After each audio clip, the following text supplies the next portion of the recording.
Дебаты вокруг нового закона.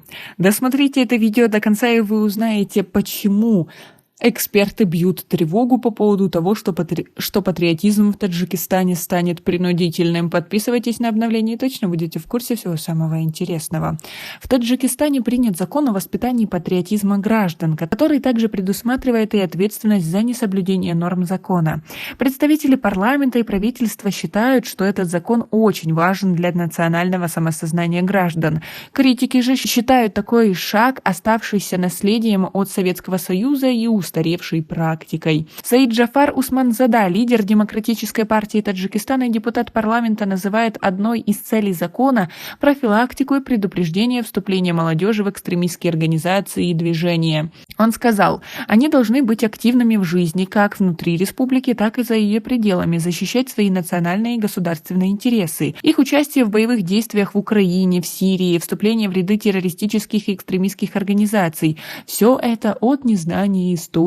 Патриотическое воспитание молодежи уже много лет было задачей одной из программ Комитета по делам молодежи, но теперь все это оформили в рамках закона.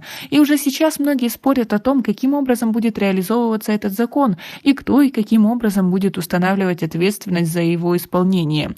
Власти утверждают, что для реализации закона будут разработаны концепции программы, научные методики для воспитания граждан и особенно молодежи. А вот Шакирджон Хакимов, доктор юридических наук, первый заместитель лидера Социал-демократической партии Таджикистана, утверждает, что необходимости в принятии такого закона не было, поскольку Конституция уже установила ответственность и обязанности каждого гражданина страны. Такая практика была в советское время, и сейчас такое имеет место, например, в Китае, на Кубе, в других странах, но это неэффективно. Нет результатов положительных. Не пил я горького вина, но пьян я в дым. Одет в старую одежду, но горд собой. Должно быть, как в Индии, чтобы народ чувствовал любовь и искренность со стороны правительства, и поэтому там каждый житель готов встать на защиту территориальной целостности и неприкосновенности государства, и это не насильно, пояснил он. А к какому мнению придерживаетесь вы? Напишите нам, пожалуйста, в комментарии. У прохожих на улицах Душанбе, которых опросили журналисты, нет ни единого мнения на этот счет. Один из собеседников сказал: «Любовь – это дело добровольное, не по принуждению.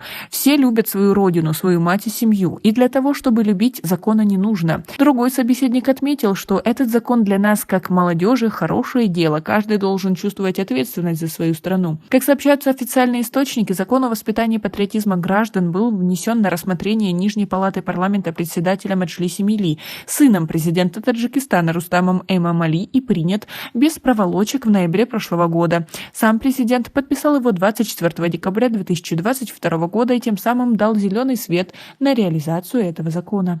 Последние несколько месяцев государственные СМИ Таджикистана неоднократно восхваляли этот закон, однако представители оппозиции назвали его фальшивым законом и еще одним предлогом для подавления инакомыслящих и укрытия недостатков. По словам таджикского эксперта Амона Асрора, из-за отсутствия работы, достойной заработной платы, а также свободы слова и мнений, тысячи людей покинули свои дома и страну и отправились на чужбину. Сотни тысяч человек приняли российское гражданство. Власти должны исправить такое положение. Аналогичный закон был принят в Китае в 2017 году.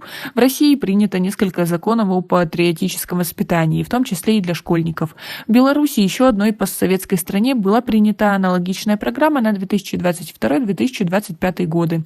Шакирджон Хакимов говорит, что теперь за ними последовал и Таджикистан. А как вы думаете, толк какой-то будет, и как вы к этому относитесь? У нас пока на этом все. Оцените наше видео подпиской и лайком. До скорой встречи.